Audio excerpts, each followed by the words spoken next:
Assalamualaikum warahmatullahi wabarakatuh. Waalaikumsalam warahmatullahi wabarakatuh. Apa kabar anak-anak hari ini? Baik. Alhamdulillahirabbil Amin. Untuk kali ini kita akan berdoa terlebih dahulu. Silakan pemimpin kelas untuk memimpin doa. Sebelum belajar, mari kita berdoa. Berdoa mulai. Bismillahirrahmanirrahim. Rabbi zidni ilma warzuqni fahma. Amin. Alhamdulillahirabbil.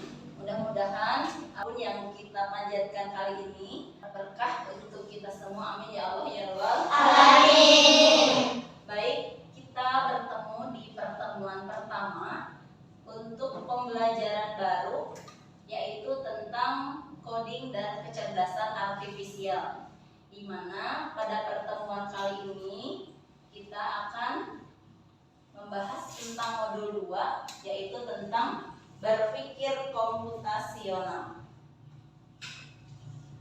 Sebelum kita melanjutkan ke pembelajaran, absen dulu ya. Siapa yang tidak hadir hari ini? Hadir semua? Alhamdulillahirabbil alamin. Kalau hadir semua, yang hadir sehat? Sehat. Alhamdulillah. Kemudian Ibu akan buka pembelajaran kita kali ini dengan pertanyaan yang pertama. Apa sih yang disebut dengan berpikir komputasional? Coba sebelum ke sana, Ibu punya pertanyaan yang sangat sederhana, tapi ini bisa disebut masalah jika kalian tidak bisa menyelesaikannya. Bayangkan ketika kalian ingin membuat es teh manis. Coba yang ada di benak kalian itu bagaimana? Apa saja yang akan dilakukan ketika akan melakukan atau membuat es teh manis? Coba, siapa yang bisa? Saya, Bu. Ya, siapa Fahira? Bisa? Atau Kansa? Oke, Kansa. Coba, Kansa. Apa saja yang akan dilakukan Kansa ketika akan membuat es teh manis? Untuk membuat es teh manis, langkah-langkahnya adalah yang pertama, mendidihkan air.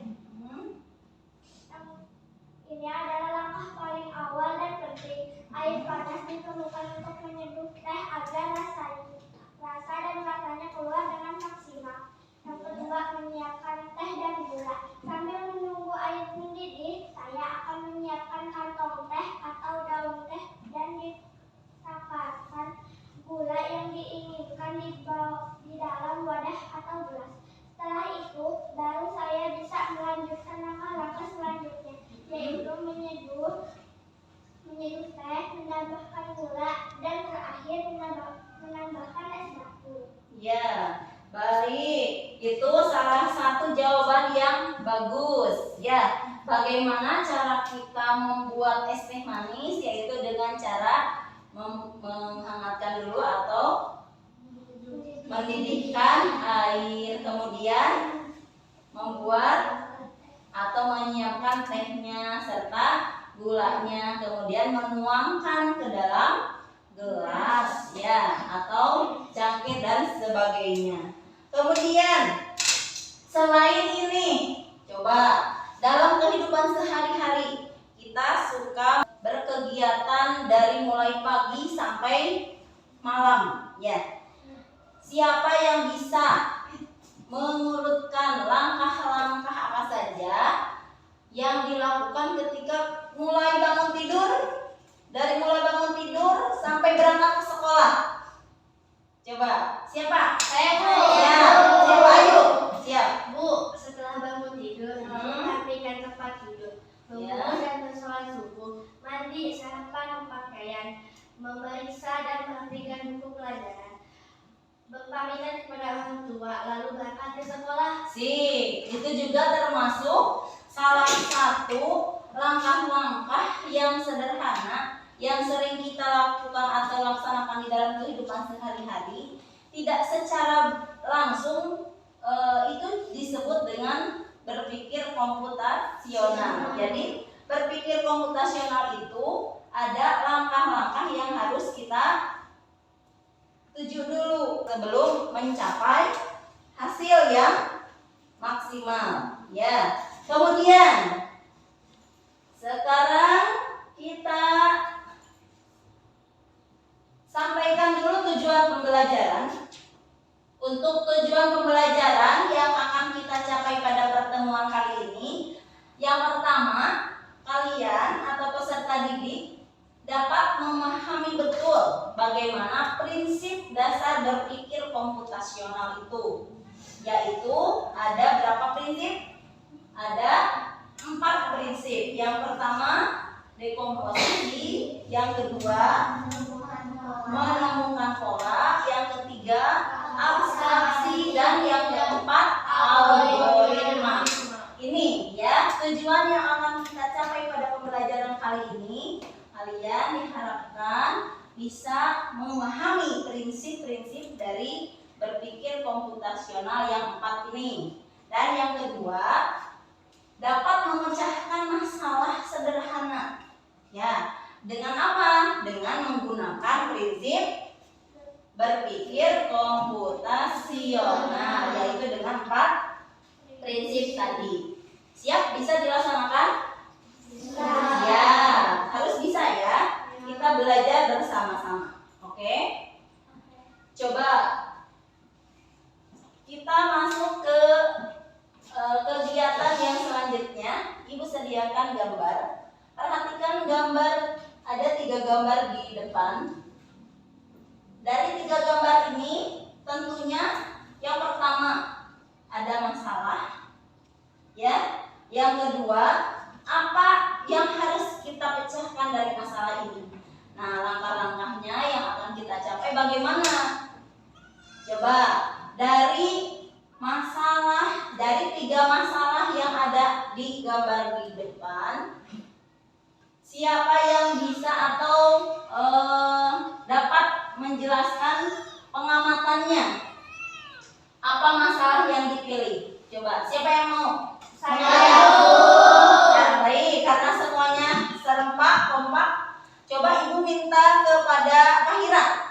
Ya, Pak Hira, coba. Pak Hira memilih mengamati gambar yang mana? Yang nomor 1. Oke, gambar 1 bagaimana? Apa masalahnya yang Pak Hira pilih?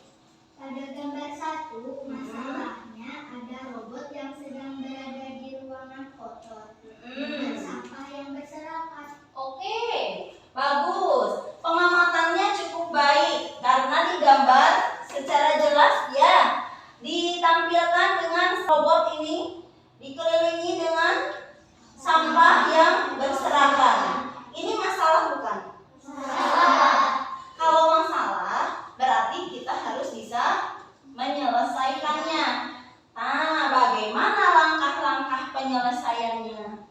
Ini dapat kita tuntaskan dengan cara berpikir komputasional. Dengan cara apa teh? Kalau misalnya ada sampah, berarti caranya dengan apa teh? Yaitu langkah-langkah menyelesaikannya dengan memilah sampah, membuang ke tempatnya, dan membersihkan permukaan lantai dengan disapu atau dipel. Ya, pintar. Langkah-langkah untuk menyelesaikan masalah sampah ini karena berada di ruangan, tentunya sampahnya harus dipilah dulu. Yang mana yang sampah organik, yang mana yang sampah yang non organik. Kemudian setelah dipilah sampahnya dibuang ke tempat sampah, lalu lantainya disapu, kemudian dipel sampai bersih kembali. Itu salah satu langkah-langkah penyelesaian masalah. Nah, langkah-langkah yang tadi itu berkaitan dengan berpikir komputasional. Ya. Dari masalah ini ya akan Ibu sampaikan materi yang pertama, yaitu tentang berpikir komputasional. Berpikir komputasional itu bukan berarti berpikir seperti komputer atau robot, ya, melainkan berpikir secara cerdas, secara teratur, dan secara logis. Ya, berpikir komputasional itu, Bu, saya kira komputasional itu karena bahasanya komputer berarti kita itu harus selalu menggunakan komputer. Tidak, ya. Komputasional di sini, ya, berarti kita harus menyelesaikan masalah secara cerdas, secara teratur, dan secara logis. Misalnya seperti yang tadi di awal sudah ada pertanyaan pertama tentang membuat teh manis. Ya, ada urutannya, ada langkahnya yang harus diikuti, dari mulai menyiapkan air panas, kemudian bahan-bahannya gula sama teh juga harus disediakan, baru akan menjadi sebuah minuman es teh manis. Tambahkan esnya, ya, di akhir, jadilah enak. Teh kalau diminum pada siang hari yang panas akan terasa segar. Ya, itu adalah salah satu contoh berpikir secara komputasional, yaitu berpikir dengan memecahkan masalah dengan langkah-langkah yang terstruktur. Yang terstruktur itu yang pasti langkah-langkahnya berurutan. Ya, adapun langkah-langkah pemecahan masalah ini ada beberapa bagian yang harus dilalui. Dari 5 bagian ini, yang pertama kita harus tahu dulu, pahami masalahnya. Sampai-sampai di dalam benak kita itu harus ada pertanyaan, apa yang membuat hal tersebut menjadi masalah? Apa yang terjadi? Nah, yang kedua, membagi masalah atau dekomposisi. Bagi-bagi masalahnya ke bagian sampai yang terkecil. Susun sehingga kita mudah untuk menyelesaikannya secara baik. Yang ketiga, mencari pola masalah atau pengenalan pola. Di sini kita harus tahu dulu polanya di mana. Apakah masalah ini mirip misalnya dengan masalah yang pernah kita lakukan sebelumnya?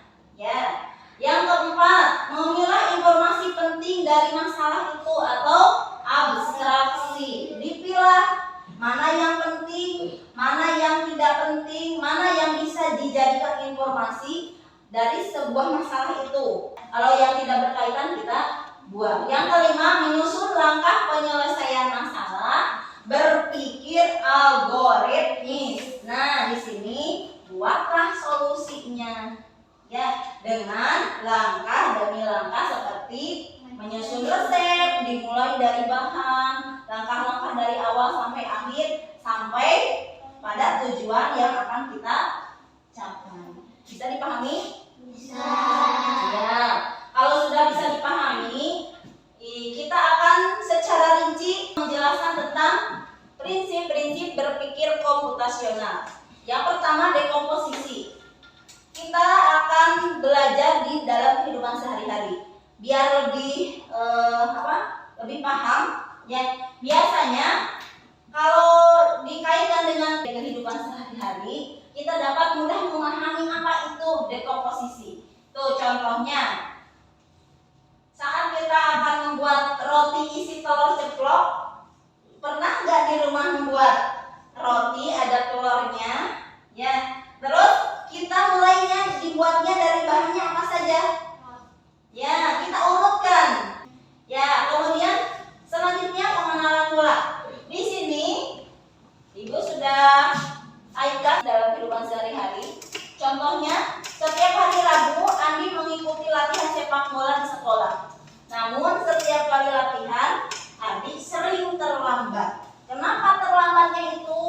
Karena ketika datang latihan dia terburu-buru mengerjakan dulu tugas sekolah. Ya, setelah diamati polanya, kenapa Ardi selalu mengerjakan tugas dengan tergesa-gesa? Karena dia menunda mengerjakan tugas sekolahnya pada hari Selasa malamnya, sehingga tugasnya tidak selesai di hari Rabu paginya dan membuatnya terlambat datang latihan.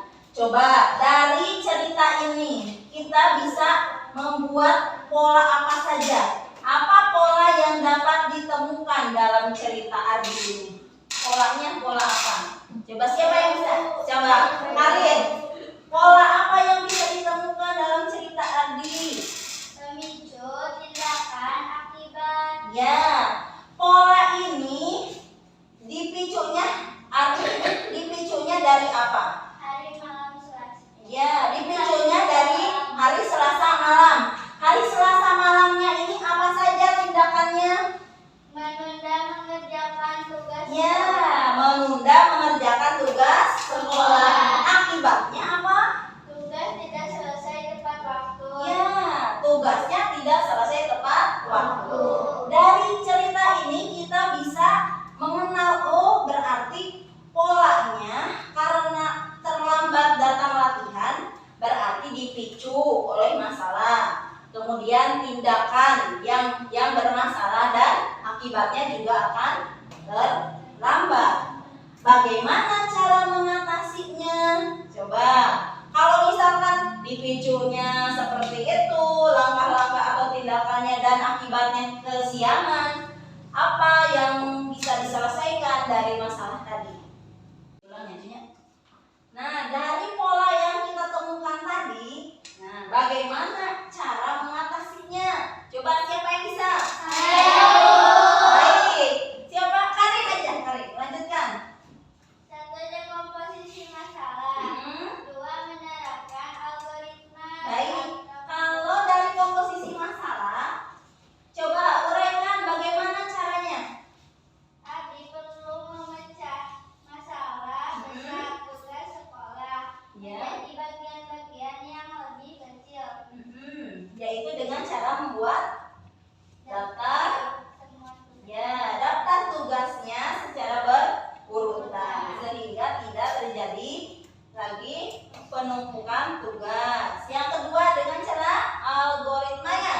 Bagaimana langkahnya algoritmanya? Adi harus membuat jadwal atau rencana yang jelas dan teratur.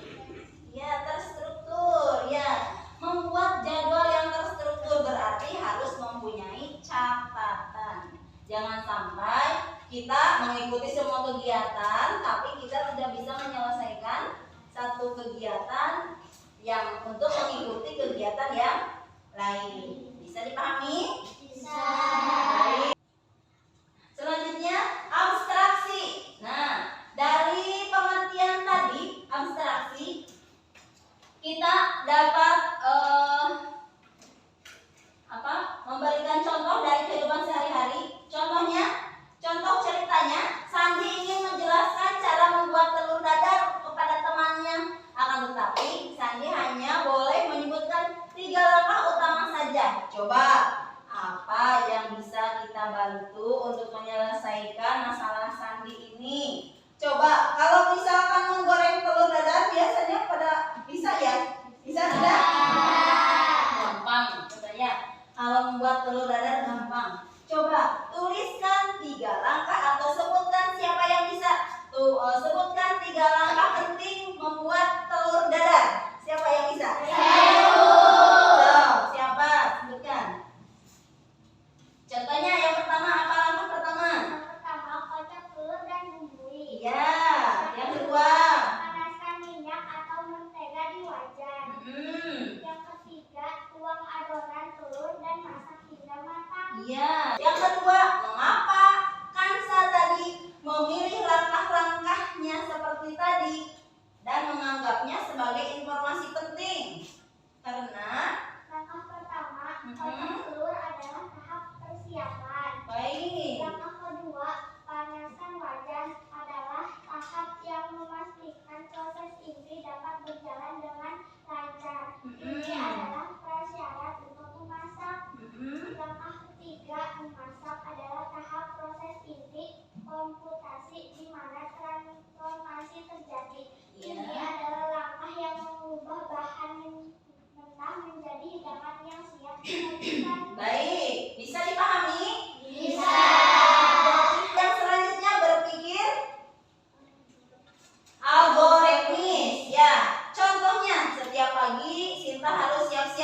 sekolah. Dia harus mandi, sarapan, kemudian memakai seragam dan memeriksa tas sekolah. Suatu hari, Sinta tergesa-gesa dan sarapan terlebih dahulu sebelum mandi. Akibatnya dia lupa untuk memasukkan buku pelajaran ke dalam tasnya.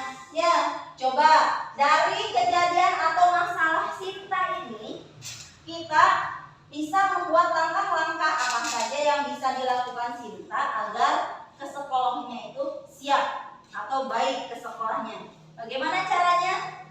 Coba siapa yang bisa? Saya. Coba. Najwa, siap. Yang pertama, apa langkahnya? Mandi dan berpakaian. Ya. Memeriksa dan mempersiapkan tas sekolah. Dan sarapan. Jadi berurutan.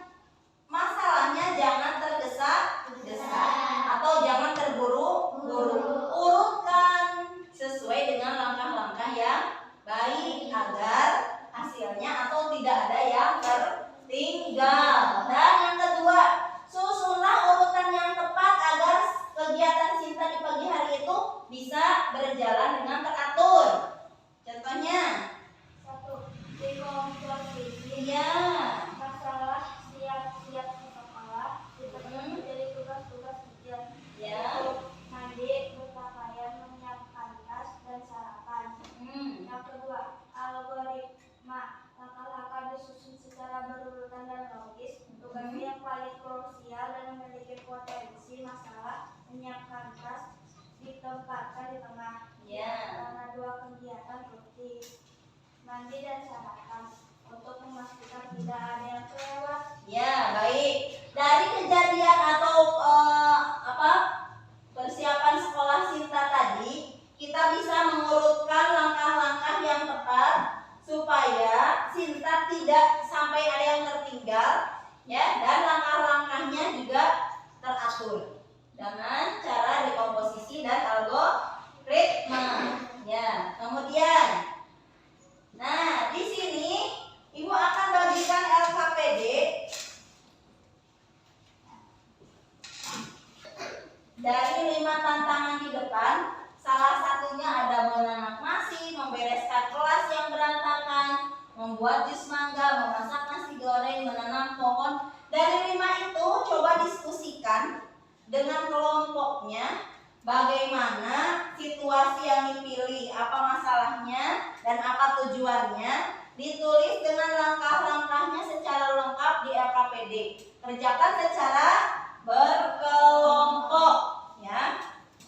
Coba tuliskan di sini nama kelompok, nomor kelompok sama dengan anggotanya juga sama dituliskan. Coba.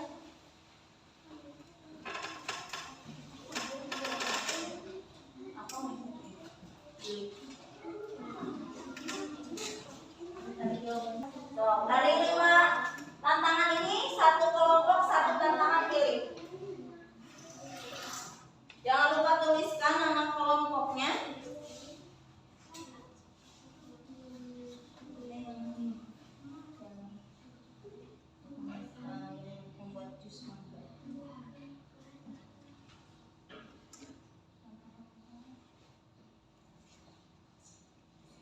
Sudah selesai? Sudah.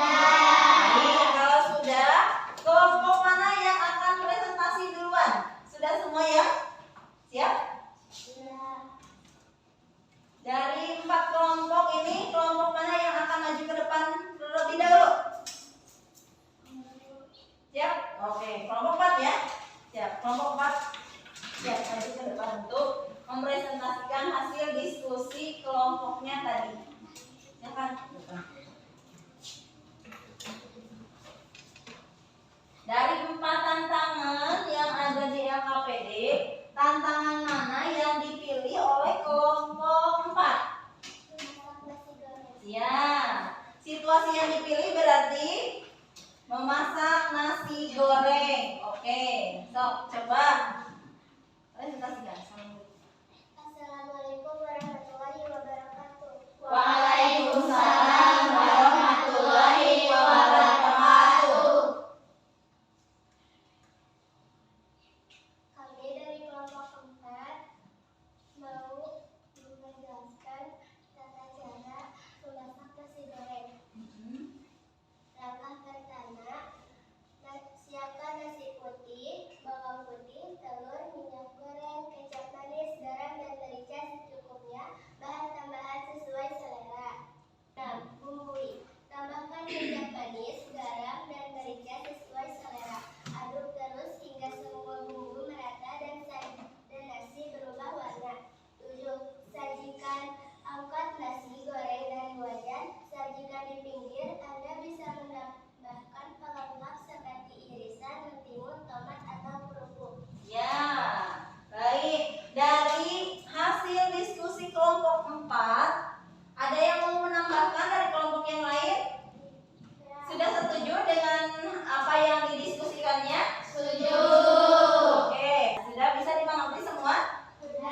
Siap, menyiapkan gelas dan air panas. Jawabannya betul.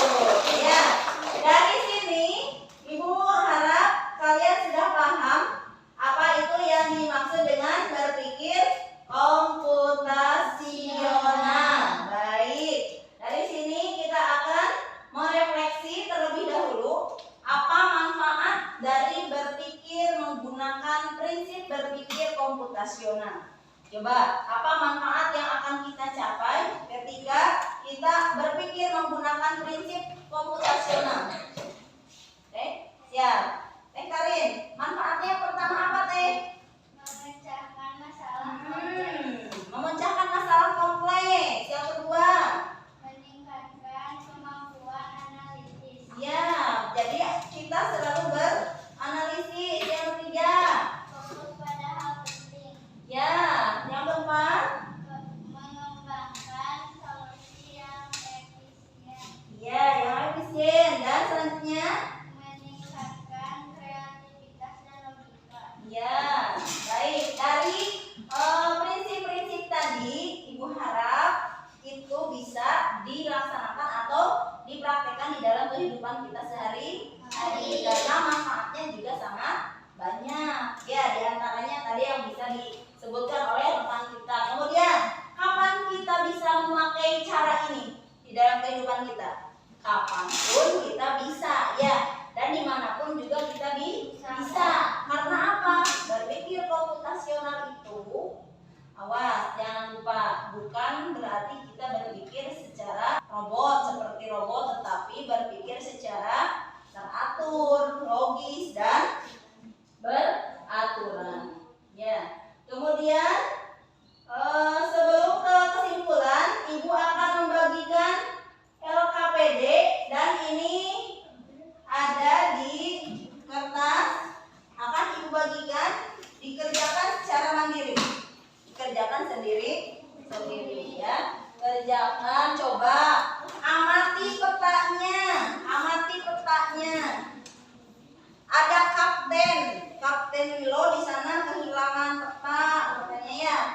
Ketika akan mencapai titik X, ke jalan manakah yang harus dicapai? Nah, ini bisa menggunakan apa? Bisa menggunakan langkah-langkah yang bagus atau langkah-langkah yang baik. Coba. Ya, tulis jawabannya dan gambar. Digambar kodenya atau langkahnya di tabel. Ya. Lihat dulu petunjuk yang ada di sana, yang ada di LKPD. Lihat dulu petunjuknya. Nah, gunakan instruksi di bawah ini. Coba maju satu kotak, kemudian buat tanda panah belok kanan atau kiri, kemudian gerak vertikal ke atas atau ke bawah, gambar tandanya, kemudian hindari batu atau jangan lewati rawa, susun algoritmanya dan tuliskan di kotak tabelnya yang di bawahnya. Misalnya, contoh, maju satu kotak, belok kanan, maju satu kotak, belok kiri, sampai kepada titik X. Kalau yang sudah bisa dikumpul di depan.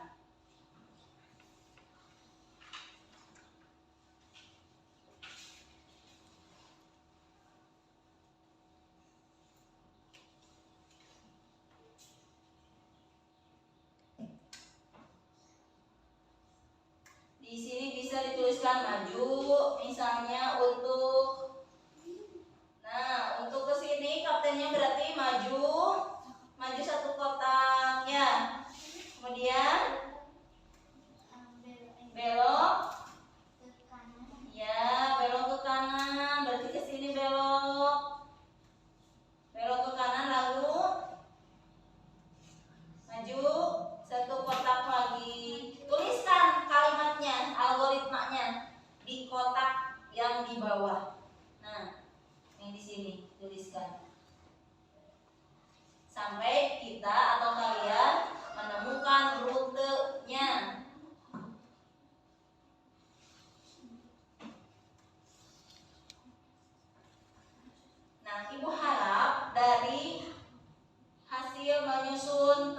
ini, yang pertama kalian harus berhasil menemukan rutenya, rute harta karunnya. Yang kedua, kalau misalnya membuat kesalahan, bagaimana cara memperbaikinya. Dan yang ketiga, kalian juga harus tahu apa keuntungannya ketika kita menyusun algoritma secara sistematis. Sudah dikerjakan semua?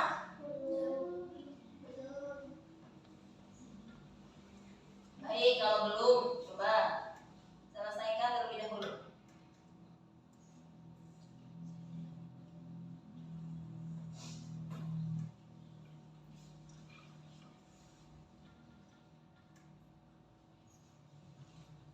Sudah semua beres? Nah, baik, kalau sudah, kita akan kumpulkan dulu ke depan hasil kerjanya, kumpulkan. Ya. Satu kelompok per kelompok, satu kelompoknya ke depan.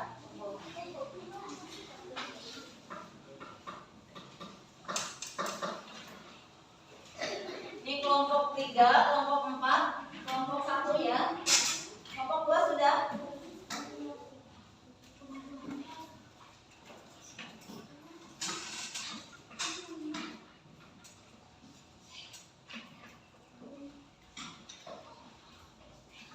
Nanti nilainya akan, pekerjaannya akan ibu nilai terlebih dahulu dan hasilnya akan ibu bagikan di pertemuan selanjutnya.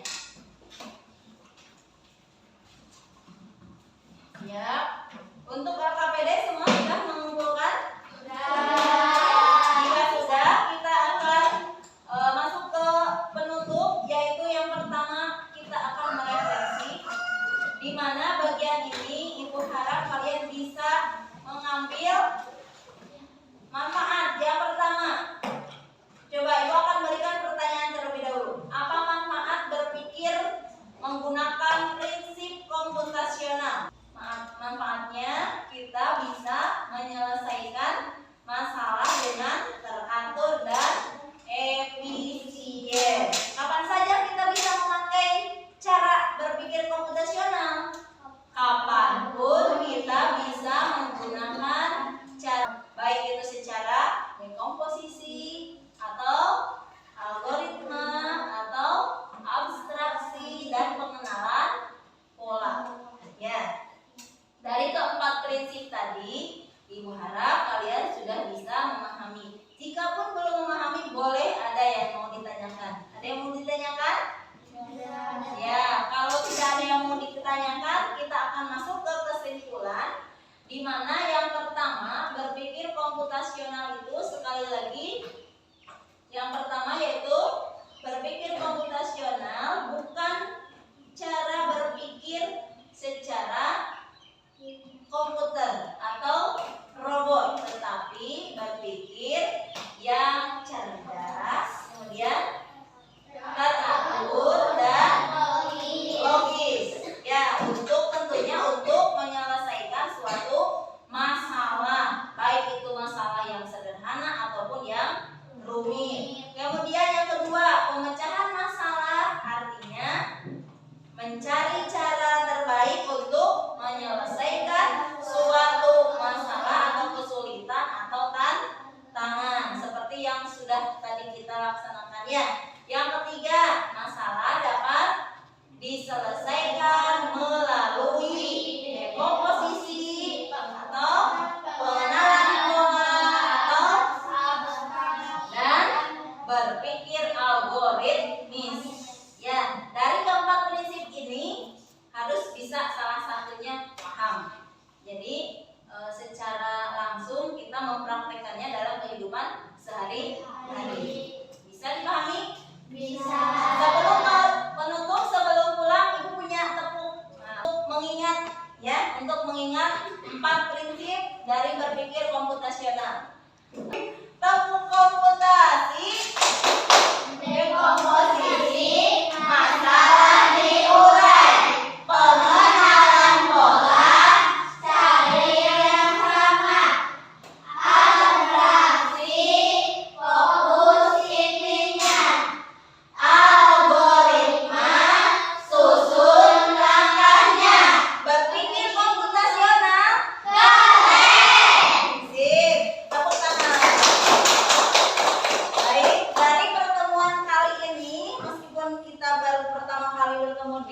coding dan kecerdasan artifisial mudah-mudahan tidak menutup semangat kita untuk belajar lagi. Ya, untuk minggu depan Ibu akan berikan tugas yaitu coba cari permasalahan dalam kehidupan sehari-hari, 3 masalah berikut dengan solusinya. Cari masalahnya dan sebutkan solusinya apa. Dikumpul minggu depan di pertemuan selanjutnya. Siap dilaksanakan? Siap. Baik, kalau sudah siap, kalau sudah paham, mudah-mudahan pertemuan kali ini menambah wawasan baru dan kalian siap menjadi pelopor pertama dari pembelajaran coding dan kecerdasan artifisial. Siap? Sudah selesai?